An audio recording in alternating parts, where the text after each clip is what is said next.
Mapagpalang buhay po sa ating lahat mga ka-worship. Kamusta na po kayo?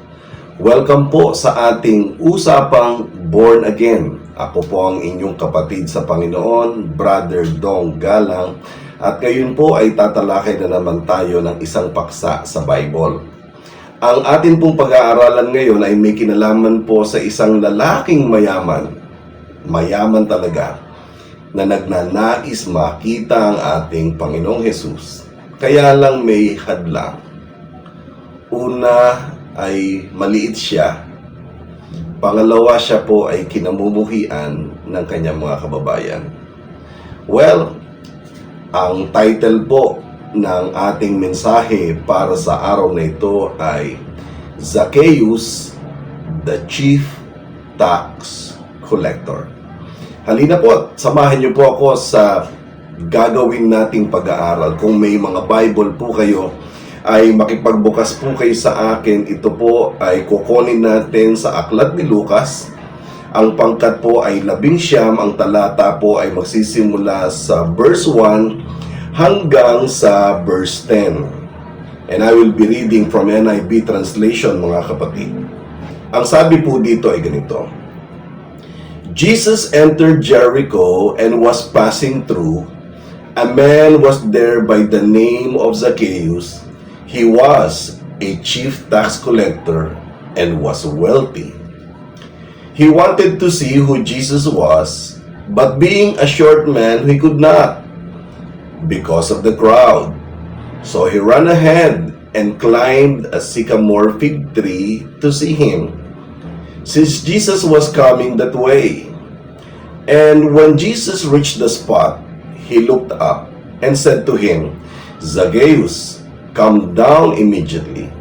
I must stay at your house today. So he came down at once and welcomed him gladly. But all the people saw this, and they began to mutter, he has gone to be the guest of a sinner. But Zacchaeus stood up and said to the Lord, Look, Lord, here and now I give half of my possessions to the poor, and if I cheated anybody out of anything, I will pay back 4 times the amount. And Jesus said to him, Today salvation has come to this house, because this man too is a son of Abraham. For the Son of Man came to seek and to save what was lost. Diyos po ang magpapala sa bahaging ito ng banal na kasulatan na ngayon po ay ating pag-aaralan. Okay? Marami po sa atin ang nakakaalam sa kwentong ito. At dito po ay sariwain natin ang isang napakagandang kasaysayan na naganap po sa buhay ng ating Panginoon at sa isang lalaking lumilingon sa tawag na Zacchaeus. Sa kwento pong ito, malalaman natin na si Jesus po ay papasok na ng Jericho. Sa pakiwari ko po, malamang doon sa kalsadang dadaanan po ni Jesus, siguro malapit doon yung bahay ni Zacchaeus. Malapit.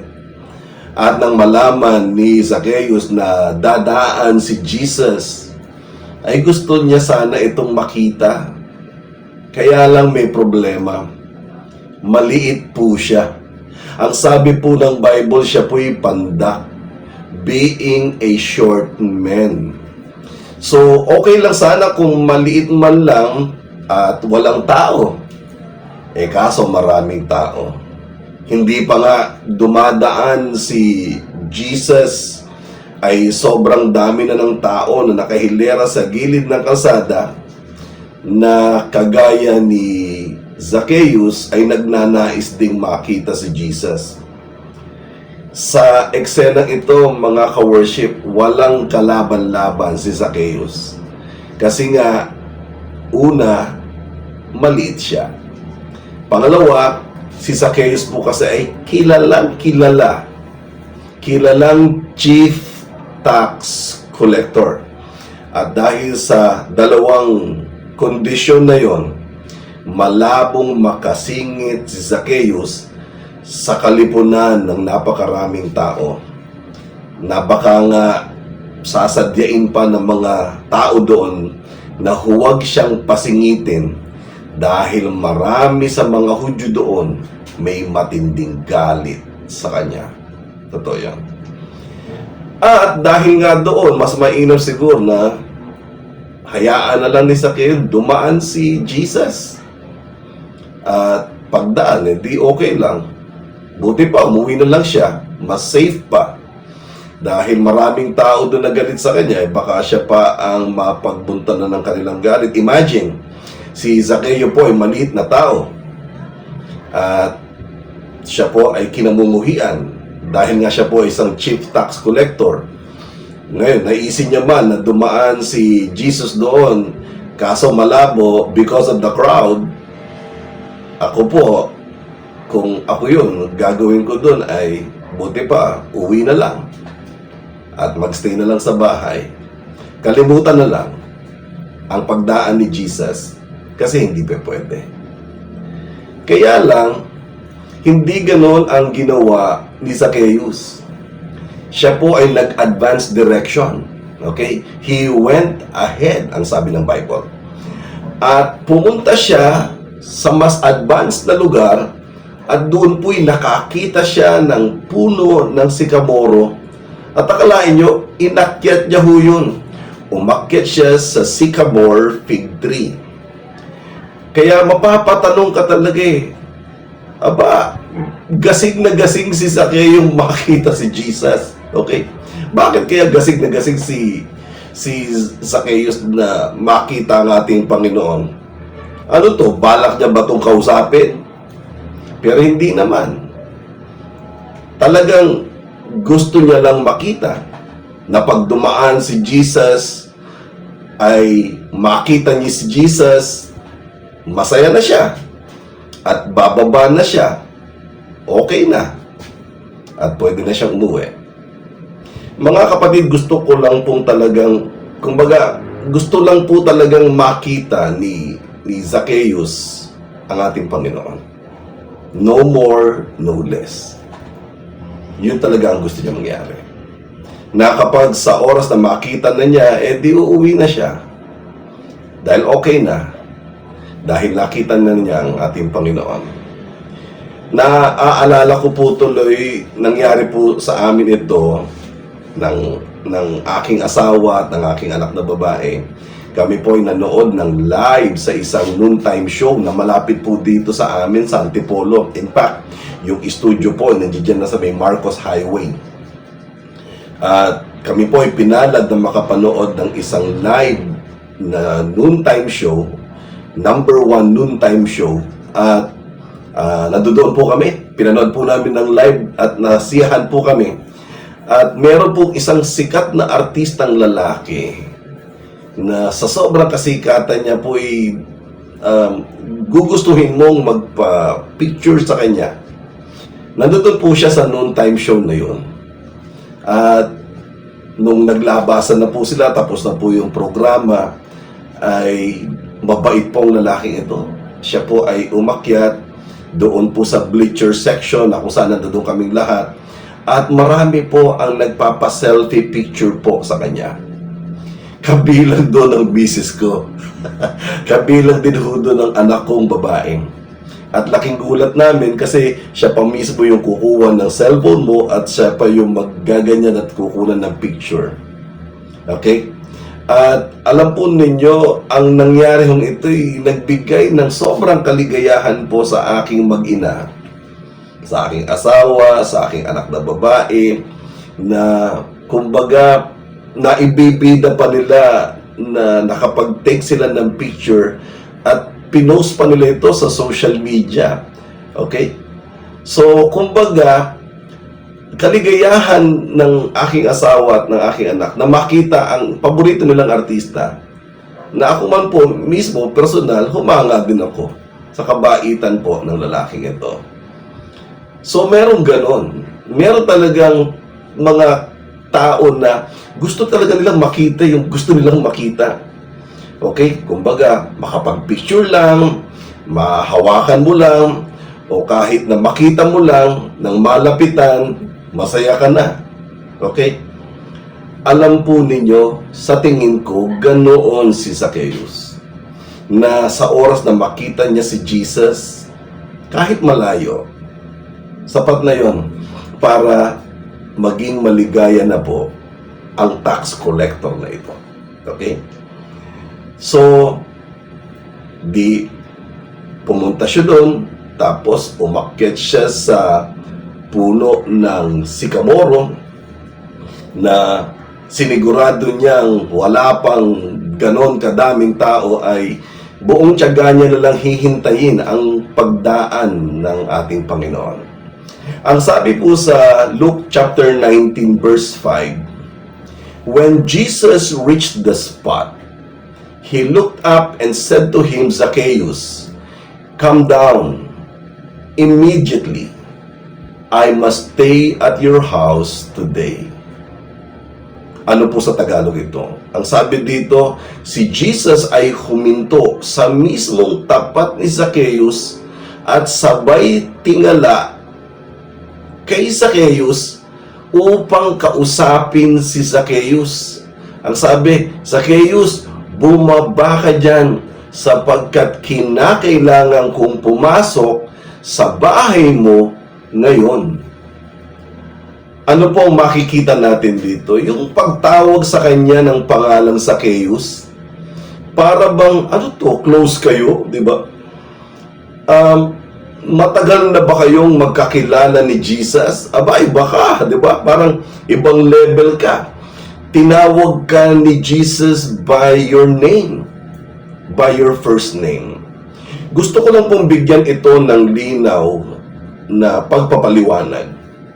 Ibang-iba po kasi pag tinawag ka ng isang mataas na tao, isang kinikilalang tao, isang nirerespetong tao, isang big time na tao, at nung magkita kayo, maraming tao, pero kapansin-pansin na nung tawagin ka niya, tinawag ka niya sa iyong first name.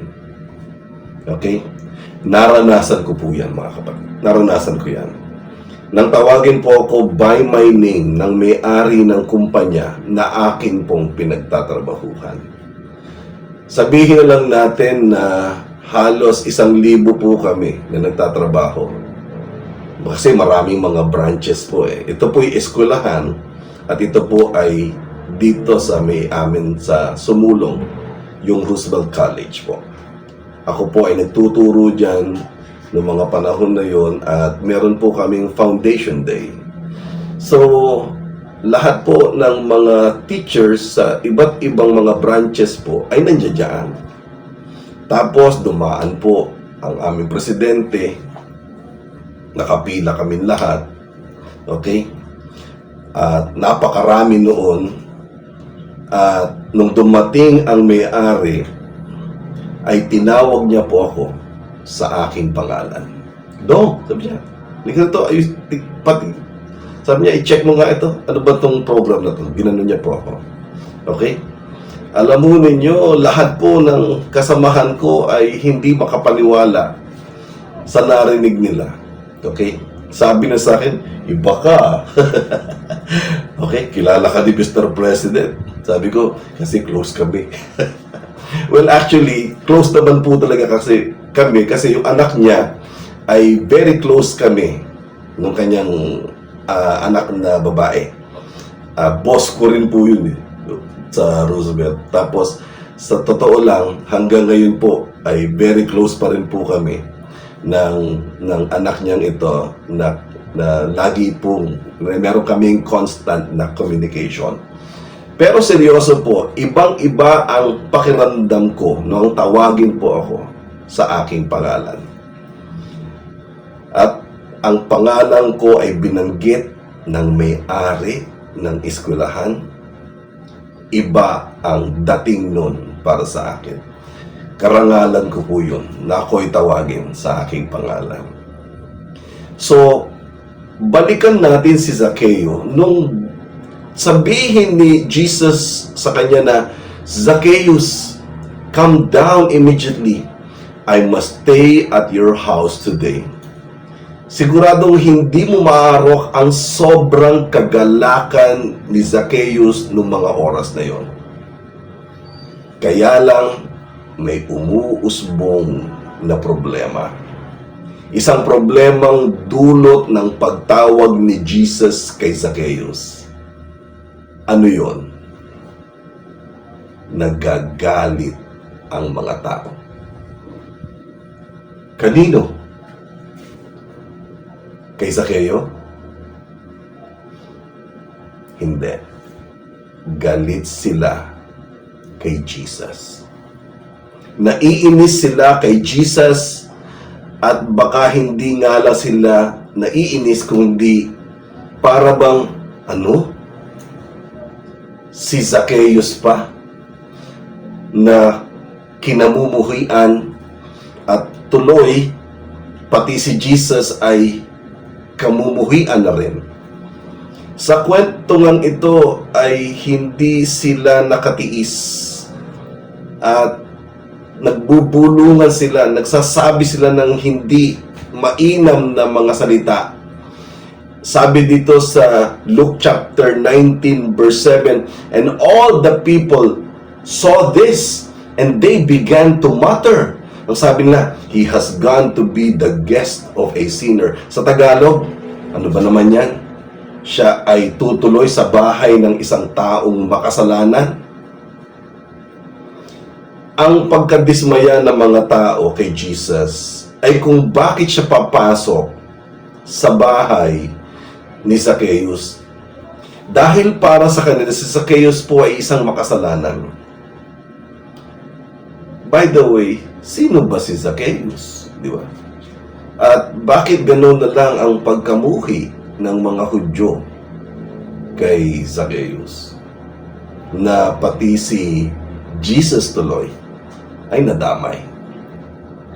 Well, una po, si Zacchaeus ay kilala bilang isang chief tax collector. Kumbaga, hindi lang siya basta-basta tax collector, kundi sa mga tax collector, siya po yung pinakapinuno. Ang mga tax collector kagaya nila Matthew, ni Levi po, at ni Zacchaeus ay nagtatrabaho po yan sa ilalim ng Roman Empire. Kinukuha nila ang buwis ng mga Hudyo at ang perang nakukolekta at nalilikom ay siya namang dinadala sa kaban or treasury ng Roman Empire. So, ganun po, may tax na kinukolekta sa bansa ng Israel at yan po ay dinadala sa Roman Empire. Na dapat sana pag merong tax na ganito, yung kinikita ng bansa ay napupunta rin sa kapakinabangan ng bansa. Okay, halimbawa po sa Pilipinas, hindi kagaya sa atin na ang mga tax natin dito, tayong mga Pilipino, ay pumupunta sa mga sweldo ng mga sundalo, ng mga pulis, ng mga teacher, ng mga government employee, ng mga healthcare, social welfare, mga infrastructure project, kagaya ng mga kalsada, ng mga tulay, na bagamat may korupsyon, pero at least nakikita natin kung saan pumupunta yung buwis natin na kinukuha ng pamahalaan sa atin. At ang layunin nito ay upang ma-improve po ang pamumuhay natin bilang mga Pilipino. Kay Zacchaeus po, at saka sa panahon na yon, hindi ganon. May mga tax collector na pinamumunuan ni Zacchaeus na ang tax collection ay kinukuha nila sa mga Hudyo, pero napupunta po ito sa Roman Empire at ang Roman Empire lang ang nakikinabang sa perang ito. Walang pakinabang ang Hudyo, walang pakinabang ang bayan ng Israel. Wala. Kaya isa yan sa kanila pong kinaiinisan. Okay? At nakakadagdag pa ng kanilang galit sa mga tax collector na ito na siyang kumukuha ng pera nila ay nagsisipagyamanan. Bakit? Dahil kurap ang mga yan. kumukupit sila ng pera sa bawat collection bago nila dalhin sa chief tax collector kay Zaccheo. Kaya nga si Zaccheo sobrang yaman dahil si Zacchaeus naman, bago naman niya dalhin ito sa Roman Empire, ay kumukuha na rin siya ng kanyang parte. Okay? Palibasa, siguro magaling siya sa mathematics. Gagamutin niya na lang yung mga dokumento ng collection at sisiguraduhin niya na may nakukuha siyang tira para sa kanya bago niya i-forward ang collection sa Roman Empire. Siguro naman wala pang mga parang audit process ang Roman Empire. Basta ang importante, matanggap nila yung buwis, okay na yun. Okay? Kaya nangyari po si Zacchaeus dito, ang tag po sa kanya ay wealthy. Mayaman po talaga siya. Bakit po? Siya po ang chief tax collector. Mas malaki ang nakukupit niya sa collection compared do sa mga regular tax collector. Kasi po siya ay chief tax collector. Kaya yan po ang dahilan kung bakit ubod siya ng yaman, pero yan din po ang dahilan kung bakit siya po ay kinamumuhian ng mga Hudyo. Pero ano-ano ba ang mga dapat nating malaman kay Zaccheo? Bakit ganun na lang ang pagkamuhi sa kanya bukod sa siya po ay chief tax collector? May pangalawa pa kasi siya po ay pandak. Siya po ay short man. Ang tawag po sa kanya ay Micros. M-I-C-R-O-S. Greek word yan na ibig sabihin ay short person, little person. Kaya po tinawag na Micros, yung parang microscope, gano'n, na pag sinabing micro ay napakaliit po. At si Zacchaeus po, sa Greek translation ng kanyang pagiging maliit, ang tawag po sa kanya ay Micros. Maliit. Hindi normal ang kanyang taas. Ang tawag sa atin dyan, unano, pandak. So lumalabas sa panahon ni Zacchaeus, ang maging pandak ay isa pong sumpa. Kumbaga, kaya nga siguro ganon ang pagkamuhi dahil dalawang bagay. Una, alam ng mga Hudyo na nauumit ang pera nila at napupunta sa Roma, pero nakakakupit si Zaccheo. At ang masakit pa nito, si Zaccheo ay isang taong hindi normal. Maliit lang. Kaya galit na galit sila. Tapos alam po ninyo, pag ikaw po ay nagtataglay ng ganyang physical defect, maliit ka, ang pananaw ng mga Hudyo dyan, ay nako, kaya ka siguro unano dahil ang mga magulang mo may kasalanan. Makasalanan ng mga magulang mo, kaya ayan, unano ka tuloy. Ginaganyan po nila yan. Na ang resulta ng kasalanan ng magulang ay bumabakat sa kinahihinatnan ng anak. Mga ka-worship, kung babalikan po natin yan, makikita po natin na hindi gugustuhin ni Zaccheo na maging pandak siya. Okay? Kasi pag tinawag kang pandak, meron kang problema, hindi ka makakahandog. Okay? Nabubuhay pa sila Zaccheo sa umiiral na batas ni Moses noong mga panahon na yon. Basahin ko lang po sa inyo. Leviticus chapter 21 verse 16 hanggang 20. Okay? And then, the Lord said to Moses, say to Aaron, for the generations to come, none of your descendants who has a defect may come near to offer the food of his God. No man who has any defect may come near. No man who is blind, lame, disfigured, deformed, no man with the crippled foot, hand, or hunchback, or dwarf, who has any eye defect, who has festering, running sores, or damaged testicles. English to, Tagalogin natin. At sinabi pa ni Yahweh kay Moses, Moses, sabihin mo kay Aaron na ang sino man sa lahi niya na merong kapintasan o kaya ay kapansanan ay hindi kailanman nararapat mag-alay ng handog sa akin. Hindi maaaring lumapit sa altar ng sinumang bulag, pilay, sira ang muka, may kapansanan sa katawan, bali ang paa, bali ang kamay, may depekto sa mata, may sakit sa balat, kuba, unano, kapon. Ang sino mang may kapintasan sa lahi ni Aaron ay hindi maaaring maghandog kay Yahweh. Hindi nga siya maaaring maghain ng pagkaing handog dahil sa siya ay may kapintasan. May dwarfism si Zacchaeus.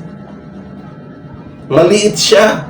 At kung ilalagay natin sa panuntunan na binasa ko po, hindi siya qualified. Meron siyang physical defect.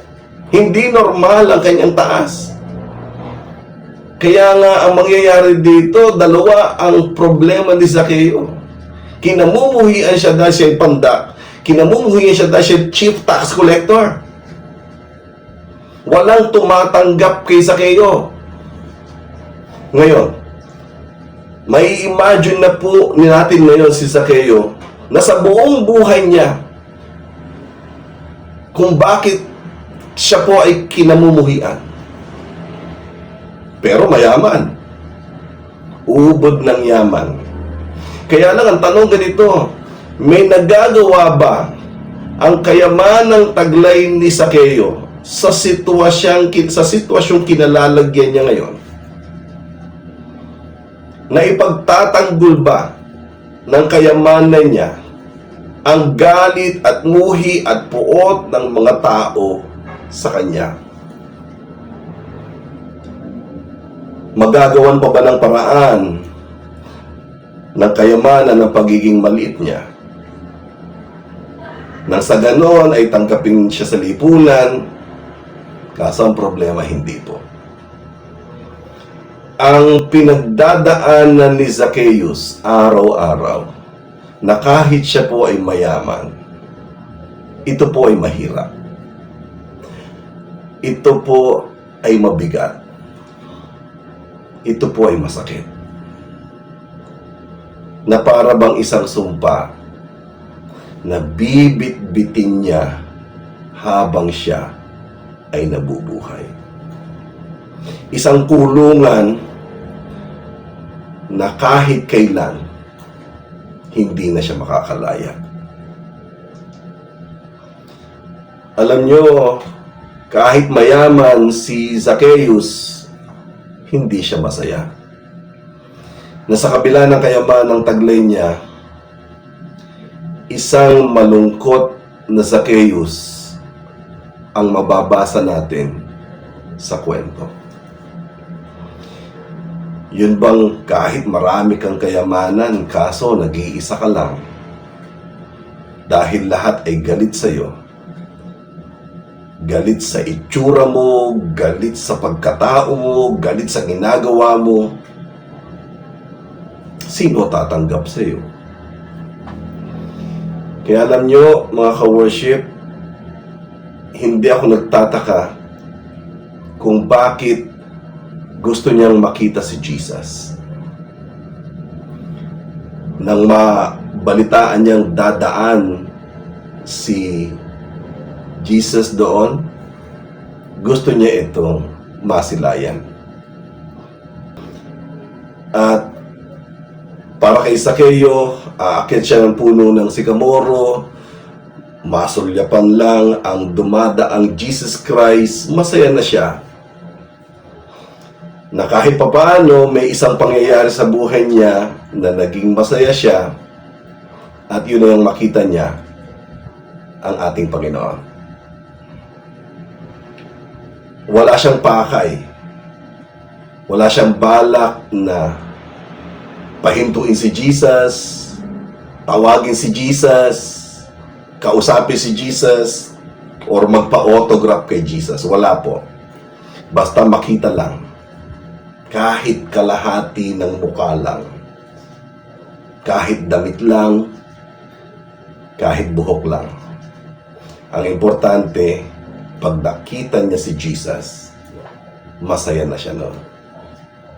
Lalagpas si Jesus, at pagbalayo na, bababa na si Zaccheo, uuwi na may taglay na kaligayahan si Zaccheo sa puso niya. Pero, may ibang pangyayari na hindi malilimutan ni Zaccheo. Ang sabi sa Luke chapter 19 verse 5, when Jesus reached the spot, he looked up and said to him, Zacchaeus, come down immediately. I must stay at your house today. At walang kaalam-alam, nahihinto si Jesus sa harapan mismo ni Zacchaeus. Sabay sabi, Zacchaeus, bumaba ka dyan sapagkat kinakailangan kong tumuloy sa bahay mo. Yung ang gusto lang ni Zacchaeus ay makita si Jesus. Aba, iba nangyari. Sapagkat hindi siya dinaanan ni Jesus, hinintuan siya ng ating Panginoon at mas lalong nakamamangha dahil sa mga salitang binitawan ni Jesus na salitang, Zacchaeus, bumaba ka dyan, kinakailangan kong tumuloy sa bahay mo ngayon. Alam niyo po, malalim ang kahulugan ng mga pangungusap na ito ni Jesus na bagamat sa unang tingin ay parang kinakailangan niya lang bumaba sa puno dahil nga si Jesus ay magiging panauhin. Pero may nakikita po ako dito na mas malalim na kahulugan na hindi lang po ito pisikal. Ito po ay spiritual. Pag sinabing bumaba ka dyan, hindi physical lang na pagbaba mula sa puno, kung hindi spiritual na kung saan kinakailangan niyang magpakumbaba sa harapan ng ating Panginoon. Zacchaeus, bumaba ka kasi hindi ako makakapasok sa buhay mo kapag hindi ka nagpapakumbaba. At saka yung salitang kinakailangan kong pumasok sa buhay mo ngayon, na ang ginamit na pangungusabi, kinakailangan kong pumasok sa bahay mo ngayon, pero ang bahay pala ay buhay niya at ang pintuan niya ay ang puso niya, dahil nakikita ni Jesus na ang pintuan ng puso ni Zaccheo ay bukas para tanggapin ang Panginoon. At dahil doon, bumaba si Zaccheo na sobrang saya dahil tinawag siya ng ating Panginoon. Ang mga salitang binitawan ni Jesus dito na may malalim na espiritual na kahulugan ay para bang, Zacchaeus, ang matagal mo nang hinahanap, nakita mo na. Ang matagal mong pinapangarap, natagpuan mo na. Narinig ko ang sigaw ng puso mo. Papasok ako. So lumalabas sa kwentong ito si Jesus, wala siyang pakialam sa itsura ni Zaccheo. Wala siyang pakialam sa physical na looks ni Zaccheo, at lalong wala siyang pakialam sa mga nakaraan ni Zaccheo. Papasok siya dahil ang puso ng taong ito sumisigaw at tinatawag ang pangalan niya. Kaya dali-dali si Zaccheo na bumaba, at kagaya nga ng nasabi ko kanina, naiinis ang mga tao kay Jesus. Ang nakapagpukaw po ng pansin dito ay, bakit kayo nagagalit kay Jesus? Okay, sige, asar kayo kay Zaccheo. Bakit pati si Jesus dinadamay ninyo? Dahil ba sa papasok si Jesus sa bahay ni Zacchaeus at hindi pumasok sa bahay ninyo? Well, so, ganun na nga po ang nangyari. Gusto nilang magalit Di ba? Pero may ginawa si Zacchaeus na ikinagulat ng mga tao doon. Nagsalita si Zacchaeus upang marinig ito ng lahat. At ang sabi niya ay ganito, But Zacchaeus stood up and said to the Lord, Look, Lord, here and now, I give half of my possession to the poor. And if I cheated anybody out of anything, I will pay back 4 times the amount. Sa Tagalog po ganito Panginoon, sa araw na ito, sa mga oras na ito, ibibigay ko po ang kalahati ng aking kayamanan sa mga mahihirap. At kung sino man po ang aking mga naloko, ibabalik ko naman ang salapi sa aking mga naloko ng 4 na beses sa kanila. Namangha si Jesus sa mga sinabi ni Zacchaeus. Na nag-decide si Zacchaeus na ipamigay ang kalahati para mapunta na ito sa mga mahihirap at nangangailangan.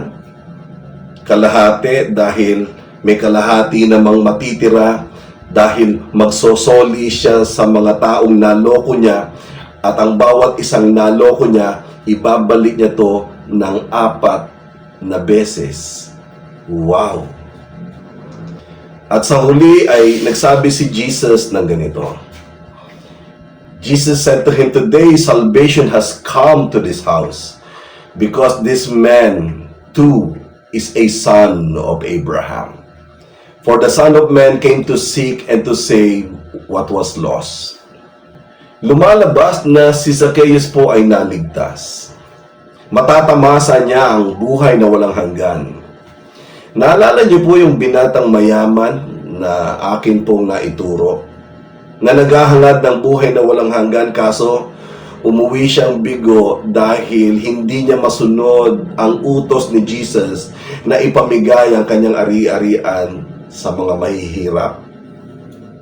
Well, si Zacchaeus po ay sumunod. Ginawa niya ang hindi nagawa ng binatang mayaman. Kaya siya ang tatanggap na buhay na walang hanggan. Kaya nga sabi ni Jesus dito, Today, salvation has come into this house, and therefore, Zacchaeus is saved. At nagbigay pa ng paalala dito si Jesus sa mga tao at sinabi niya, For the Son of Man came to seek and to save what was lost. Ano po ang aral na matututunan natin sa kwento ito? May 4 akong naisulat. Number 1, na para kay Zacchaeus, kung bakit nakaya niyang ipamigay ang lahat ng kanyang kayamanan at ipamigay ito sa mga mahihirap at ibalik din ng 4 na beses ang natira sa kanyang mga naloko. Kasi natagpuan na niya ang totoo niyang kayamanan. Natagpuan na niya ang kanyang totoong kaligayahan. At yon ay walang iba kung hindi ang ating Panginoong Hesukristo. Diba? Number 2, na para naman kay Jesus, walang maganda, walang pangit, walang matangkad, walang pandak, walang defective, walang maayos. Para sa Kanya, tanggap niya lahat. Pantay-pantay lang ang pagkakakilala niya sa bawat isa sa atin. Lalo na kapag tayo ay lalapit sa ating Panginoon. Okay? Kasi ang bigat ng kasunduan sa Leviticus na binanggit ko, di ba? Sa unang basa natin, pag may diferensya ka, hindi ka makakalapit. Pero kay Jesus, walang ganon. Number 3, na para kay Jesus, hindi niya alintana kung anuman ang naging nakaraan mo. Basta nababatid niyang gusto mo nang magbago at hangad mo nang sumunod sa Panginoon, hihinto siya. Kakausapin ka niya. At papasok siya sa buhay mo.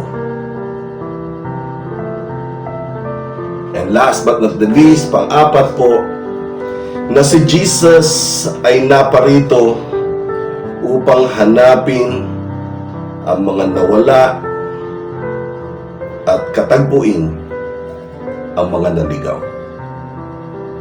That Jesus came to seek and to save what was lost.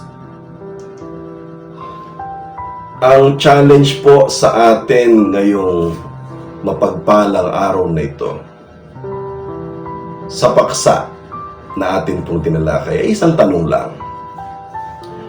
Kapatid, ikaw ba ay isang taong lahat naman ay nasa iyo, pero nagtataka ka bakit parang may kulang? Nagtataka ka bakit sa kabila ng pagiging maaluwan mo sa buhay, ay parang nakakaramdam ka pa rin ng kalungkutan. Kapatid, baka nararanasan mo ang naranasan ni Zacchaeus. Bakit hindi ka kaya lumapit kay Kristo? Subukan mong lumapit sa Kanya. Alam mo, matagal ka na niyang gustong katagpuin.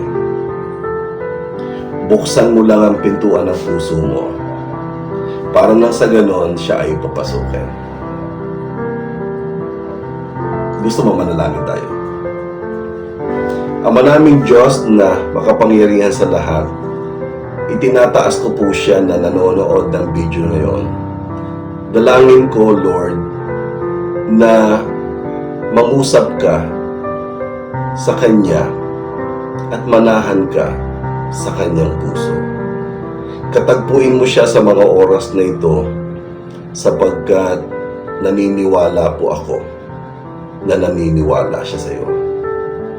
Dalangin ko, Lord, na pagpalain mo siya, bagamat hindi ko siya kilala, kilalang kilala mo ang kanyang pagkatao.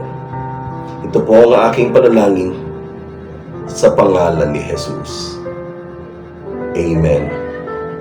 Amen and amen.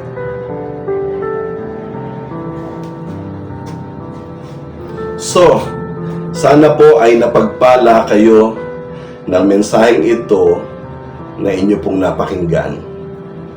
Maraming salamat po sa inyong pagsama sa akin. Ako po ay pansamantalang magpapaalam sa inyo at sa susunod pong pagkikita natin ay meron uling isang paksa sa Bible na atin pong pag-aaralan. Maraming salamat po. At patuloy po tayong pagpalain ng Diyos, gabayan at patnubayan.